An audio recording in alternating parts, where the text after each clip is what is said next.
जय श्री बालाजी की राधे राधे। माँ शारदा की प्रेरणा स्वयं सहाय, कार्तिक माह का लिखूं यह 20वां अध्याय। अब राजा पृथु ने पूछा, हे देवर्षि नारद, इसके बाद युद्ध में क्या हुआ तथा वह दैत्य जलंधर किस प्रकार मारा गया, कृपया मुझे वह कथा सुनाइए। नारद जी बोले, जब गिरिजा वहाँ से अदृश्य हो गई और गंधर्वी माया भी विलीन हो गई, तब भगवान विषधर चैतन्य हो गए।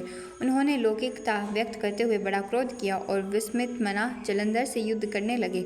जलंधर शंकर के बाणों को काटने लगा, परंतु जब काट न सका तब उसने उन्हें मोहित करने के लिए माया की पार्वती का निर्माण कर अपने रथ पर बांध लिया। तब अपनी प्रिया पार्वती को इस प्रकार कष्ट में पड़ा देखकर लौकिक लीला दिखाते हुए शंकर जी व्याकुल हो गए। शंकर जी ने भयंकर रौद्र रूप धारण कर लिया। अब उनके रौद्र रूप को देख कोई भी दैत्य उनके सामने खड़ा होने में समर्थ न हो सका और सब भागने छिपने लगे, यहाँ तक कि शुंभ निशुंभ भी समर्थ न हो सके। शिवजी ने उन शुंभ निशुंभ को शाप देकर बड़ा धिक्कारा और कहा, तुम दोनों ने मेरा बड़ा अपराध किया है। तुम युद्ध से भागते हो, भागते को मारना पाप है।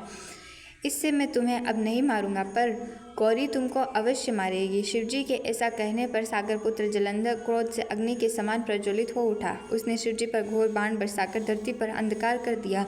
तब उस दैत्य की ऐसी चेष्टा देखकर शंकर जी बड़े क्रोधित हुए तथा उन्होंने अपने चरणांगुष्ठ से बनाए हुए सुदर्शन चक्र को चलाकर उसका सिर काट लिया। एक प्रचंड शब्द के साथ उसका सिर पृथ्वी पर गिर पड़ा और अंजन पर्वत के समान उसके शरीर के दो खंड हो गए।